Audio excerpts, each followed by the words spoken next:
কথাগুলি মনোযোগ দিয়ে শুনুন। আল্লাহ সুবহানাহু ওয়া তাআলা ক্ষমার আধার, রহমতের আধার। আমাদের যত পাপ তার চেয়ে তার রহমত বেশি।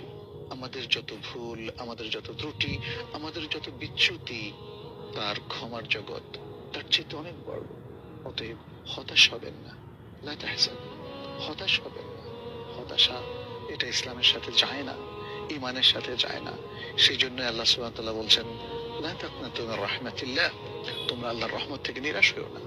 নিরাশ হলে তার ক্ষমা চাওয়া হবে না।